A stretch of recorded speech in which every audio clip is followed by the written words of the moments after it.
मेरे दोस्तों और साथियों, अदालत जो है पूरी तरह खचाखच भरी हुई थी। तमाम लोग अदालत में आज जज साहब के फैसले का इंतजार कर रहे थे कि आज अब्दुल बिन जब्बार की जिंदगी का फैसला होना था, क्योंकि वह मुजरिम कटहरे में खड़ा हुआ गर्दन झुकाए हुए अपने फैसले का इंतजार कर रहा था और उसके साथ में तमाम वह लोग जज साहब के फैसले का इंतजार कर रहे थे। कुछ ही देर में जज साहब आते हैं और फिर दोनों तरफ से दलीलें दी जाती हैं। तमाम कार्रवाई अदालत की उस मुकदमे की पहले ही पूरी हो चुकी थी। आज तो सिर्फ जज साहब को फैसला सुनाना था। दोनों तरफ के पीड़ित पक्ष के वकील ने भी और बचाव पक्ष के वकील ने भी अपनी अपनी दलीलें दी थी और वह सारी दलीलें सुनने के बाद जज साहब ने फैसला सुरक्षित कर लिया था और आज सिर्फ सुनाना था। इसलिए कोर्ट के अंदर भी और कोर्ट के बाहर भी तमाम लोगों की भीड़ लगी हुई थी कि आज जज साहब अब्दुल बिन जब्बार की जिंदगी का क्या फैसला करते हैं। तभी दोस्तों लगभग जज साहब के आने के बाद सबने उनको खड़े होकर उनका अभिवादन किया था।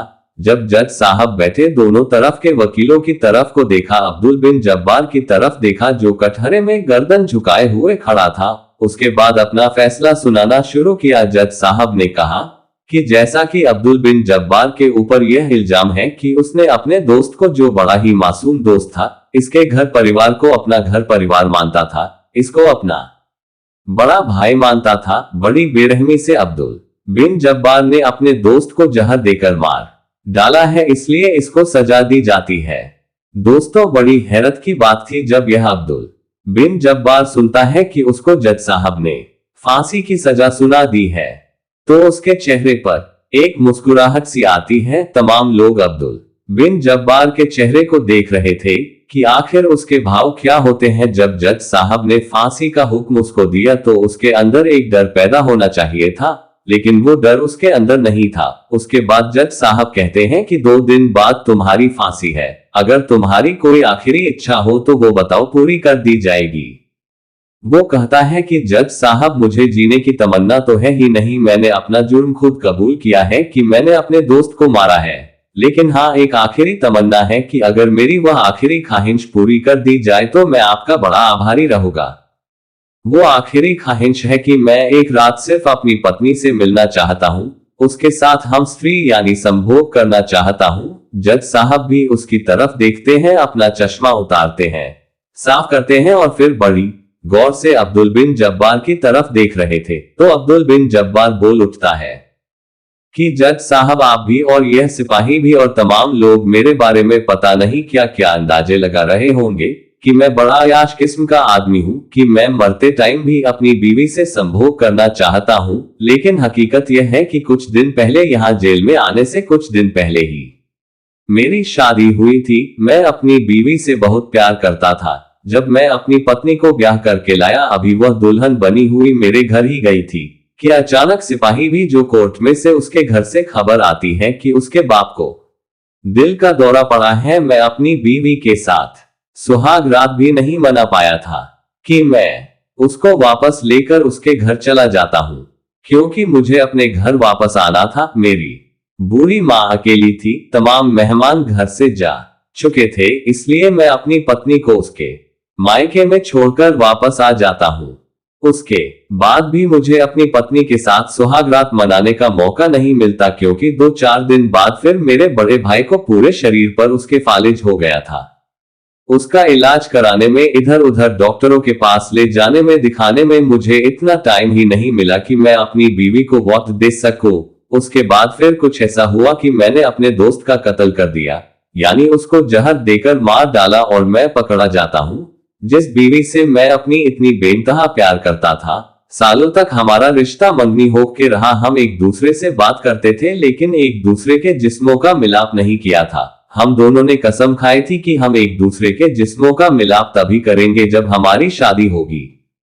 और शादी के बाद इस तरह की यह बातें हुई, अड़चन आती चली गई कि मैं अपनी बीवी से मिलाप नहीं कर सका। मैं अपनी बीवी से मिलाप करूंगा, हो सकता है मेरी बीवी अमल से हो जाए, वह गर्भवती हो जाए, वह मेरे बच्चे या बच्ची को जन्म देगी, मेरी नस्ल चलेगी। इसलिए मेरी आपसे हाथ जोड़कर रिक्वेस्ट है कि मैं कोई एतराज नहीं करता कि आपने मुझे फांसी की सजा सुना दी। मैं हंसते हंसते फांसी के फंदे पर चढ़ने के लिए तैयार हो जाऊंगा, लेकिन बस मेरी एक आखिरी ख्वाहिश है कि एक रात मेरी बीवी के साथ मुझे मिलवा दिया जाए। जब उसकी यह पूरी बात जज साहब सुनते हैं तो उनकी समझ में आ जाता है कि यार वाकई बात तो ये ठीक कह रहा है। एक आदमी की शादी होती है, वह अपनी बीवी से भी नहीं मिल पाता, उसको फांसी हो रही है, वह कल मर जाएगा। अगर यह अपनी बीवी से मिल लेगा तो हो सकता है कि इसकी नस्ल चल जाए। बस यही सोचकर वह इजाजत दे देते हैं कि इस आदमी को, अब्दुल बिन जब्बार को, अपनी पत्नी के साथ एक रात गुजारने की इजाजत है और इसका इंतजाम किया जाए। दोस्तों, जो सिपाही था और जो दरोगा था जिसने उसके मुकदमे की पैरवी की थी, जो उसके गिरफ्तार किया था, जिसने चार्जशीट फाइल की थी, उसको ये जिम्मेदारी सौंप दी जाती है कि यह जिम्मेदारी तुम्हारी है कि इनको किसी बैरक में इंतजाम किया जाए या कहीं भी जेल के कमरे में आप इनकी पत्नी से मिलने की, मुलाकात की सारी सुविधाएं करा दें और एक रात दोनों को अकेला छोड़ दे। जो भी ये पति पत्नी आपस में बात करना चाहे, मिलना चाहे, जैसा भी करना चाहे, जो भी इनके मन में हो वह करें। एक रात इनके लिए बिल्कुल फ्री है। उसके बाद अगले दिन अब्दुल बिन जब्बार को फांसी दे दी जाए। दोस्तों, जज साहब कोर्ट से उठकर के जा चुके थे, तमाम लोग भी इधर उधर जा चुके थे। अब्दुल बिन जब्बार को सिपाही पकड़कर उसके बैरक में ले जा रहे थे। जब उसके बैरक में सिपाही ले गए तो जो दरोगा था, जो उसके केस की पैरवी कर रहा था, जिसने उसकी चार्जशीट फाइल की थी, गिरफ्तार किया था, वो दरो बड़ा ही अयाश किस्म का था। दोस्तों, कहानी बड़ी ही इंटरेस्टिंग है। आज मैंने बीच में कोई ब्रेक नहीं लिया है, ना आपसे लाइक के लिए कहा है, ना आपसे सब्सक्राइब के लिए कहा है, तो फिर भी मेरा कहने का फर्ज बनता है कि प्लीज लाइक कर दे और सब्सक्राइब कर दे। मकसद कहने का यह है कि वह दरोगा बड़ा अयाश था। उसने सोचा कि अगर मैं जेल के बैरक में इसकी पत्नी से इसको मिलने देता हूं तो फिर जो चाहता था, वह चाहता ये था कि वह रात को मिलेगा तो सही, लेकिन वह जैसे ही अपनी पत्नी के साथ मिलाप करेगा, वह मजे, वो पल वो भी देखना चाहता था दरोगा। इसलिए उसने किसी भी बहाने से उस बैरक में उसकी पत्नी को ना बुलाकर बल्कि यह इजाजत ले ली कि वहां और भी कैदी है, शोर शराबा होता है, इसको तन्हाई नहीं मिलेगी। इसलिए जेल में जो अलग कमरे बने हुए हैं स्पेशल, वहां पर उसको तन्हाई के पलों में उसकी पत्नी के साथ मिलने दिया जाए, क्योंकि वहीं पर वह दरोगा भी बैठता था। अब उस दरोगा ने जिस कमरे में अब्दुल बिन जब्बार को उसकी पत्नी के साथ रात गुजारनी थी, वहां पर एक सिपाही से कह करके कहता है कि एक दीवार में सुराख बारीक बारीक कर दो, जो हम इस पार से बैठकर उधर का नजारा देख सकते हैं और उनकी बातें भी सुनेंगे और फिर वह क्या क्या करेंगे रात में, वो सारी चीजें देखेंगे, क्योंकि वो एक अय्याश किस्म का था।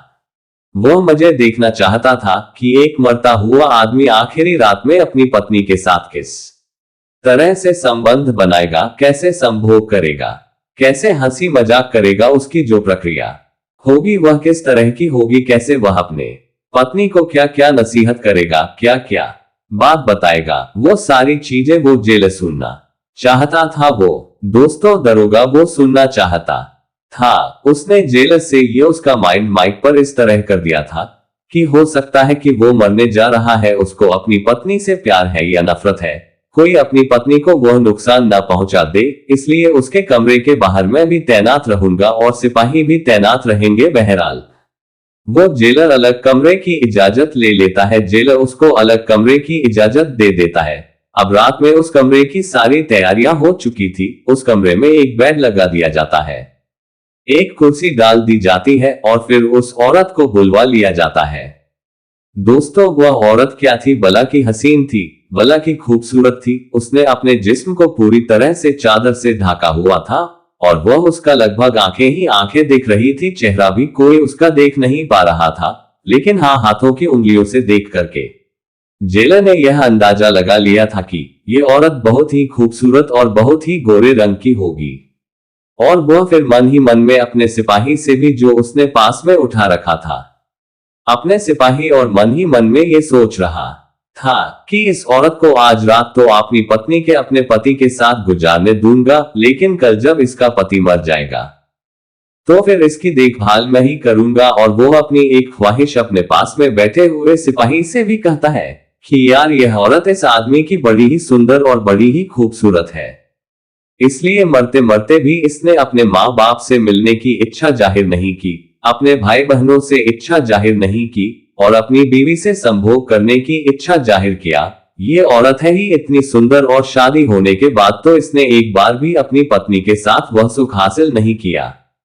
इस बेचारे की इसमें गलती ही क्या है, लेकिन आज तो इस आदमी को अपनी पत्नी के साथ रात गुजारने दूंगा, लेकिन कल फांसी होने के बाद फिर इसकी देखभाल मैं ही करूंगा। वह सिपाही भी यह सोच रहा था कि यह कितना जालिम किस्म का दरोगा है, क्या क्या अंदाजे लगा रहा है। बहरहाल कुल मिलाकर के उस औरत को उसके कमरे में भेज दिया जाता है। अब दोनों पति पत्नी कमरे में थे, दोनों के बीच में बातें हो रही थी और वह सारी बातें दरोगा बैठा हुआ कमरे के उस पार दीवार के सुराख से सुन रहा था, आंख लगाए हुए देख रहा था अपने पास में जो उसने सिपाही बिठा रखा था, वह भी आंख लगाए हुए दीवार के सुराख में सब कुछ देख रहा था।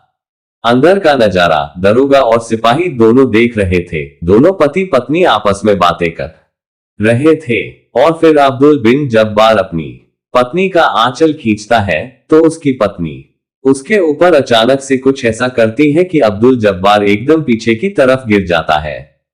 काफी देर से दरोगा भी और वह सिपाही भी दोनों की बातें सुन रहे थे और जब ये होता हुआ देखते हैं तो वो वहां से उठते हैं और फिर दरवाजा खोलते हैं और उन दोनों पति पत्नी के कमरे में चले जाते हैं। अब्दुल बिन जब्बार को जब उसने उठाया तो देखा कि उसके गले पर कुछ लगा हुआ था और वह जख्मी हालत में था। दोस्तों, उस औरत को पकड़ लिया जाता है। वह दरोगा जो अयाश किस्म का था, वह उनके मजे लूटना चाहता था। जो उनको छुप करके देख रहा था, उसकी सारी बातें समझ में आ गया था कि अब्दुल बिन जब्बार तो ये बेकसूर है और यह बिना मतलब में फांसी के फंदे पर चढ़ने के लिए तैयार था। सारा कुछ कसूर तो इसकी पत्नी का है, वह सब समझ गया था। अब उसने सबसे पहला काम अब्दुल बिन जब्बार को अस्पताल में एडमिट कराने का किया। वह अस्पताल में एडमिट होता है। कुछ 1-2 दिन बाद उसके जख्म ठीक हो जाते हैं और फिर वह दरोगा और जेलर को लेकर के अब्दुल बिन जब्बार के पास अस्पताल पहुंचता है और कहता है कि भाई, तुम इतने ढीठ आदमी हो कि तुमने अपनी पत्नी को बचाने के लिए और खुद फांसी के फंदे पर चढ़ने के लिए तैयार थे, और वही तुम्हारी पत्नी आज तुम्हारे ऊपर हमला कर रही थी। सारी बातें तुम्हारी हमने सुन ली है। तुम्हारी पत्नी तो बहुत ही चालाक और मक्कार किस्म की तुम्हारी औरत है, इसलिए सारा कसूर तो तुम्हारी औरत का है। अब तुम हमें शुरू से आखिर तक बता दो कि आखिर सही बात क्या थी जो तुमने आज तक कभी नहीं बताई किसी से भी। जिसने भी तुमसे पूछा कि यह वजह क्या थी, तुमने अपने दोस्त का कत्ल क्यों किया था, क्यों मारा था उसको, अपने भाई जैसे दोस्त को तुमने किसी से कभी कुछ नहीं कहा, बस अपना जुर्म कबूल कर लिया और फांसी के फंदे पर चढ़ने के लिए तैयार हो गए।